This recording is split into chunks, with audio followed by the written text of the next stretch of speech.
Qyshe pa që të kthesën kur me njëherë mas incidentit në kuvend, shpërthejnë një erupcion kështu, një armësi kategorike. Edhe me fake news të profesorëve. Te fake news që po dhim, do me thonë e pa me dhe një ballim të fabrikume si la udhashin një vërtet e mirëshem, nivellit që ashtu të...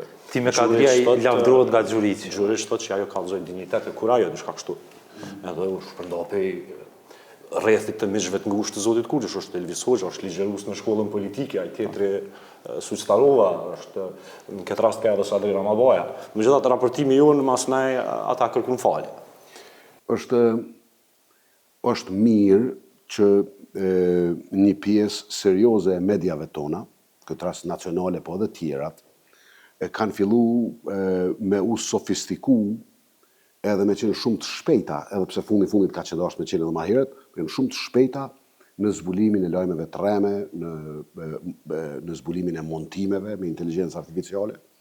Edhe tash gradualisht po bëhet pak më vështirë me i plasu këto lloj lajmesh në publik. Mirë po mos harroni, ka vite e vite që ky lloj lajmeve plasohen, diku ndoshta prej 2019-s janë plasu me mira lajme të rreme. Aleonca ka qenë target i madh. E di, në rrjetet sociale, në cilat edhe nuk janë shumë në atë farë filtrin e mediave, me llogari false, si kjo që unë i thom lule e gjeli.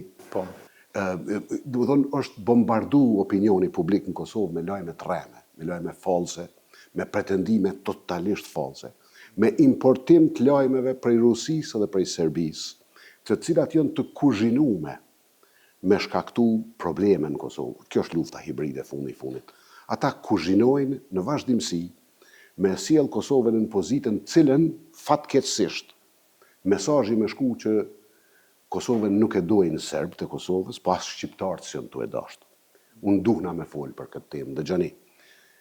Unë kam luftu me flamur shqiptar, e mbajnë në shtëpi, edhe në zyra e mbajnë.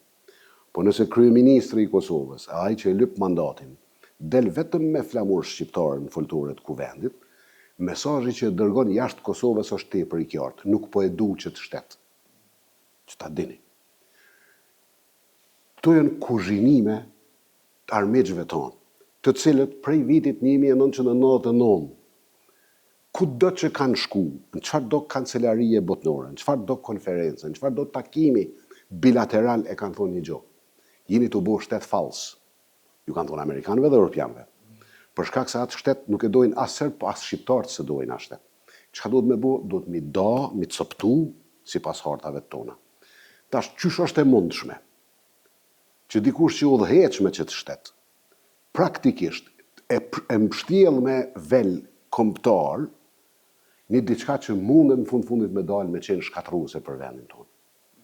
E mbështjell me flamur kombëtar një mesazh që është absolutisht i njëjtë, absolutisht copy-paste me mesazhin që ka shku prej kohës Zoran Xhinxhiqit.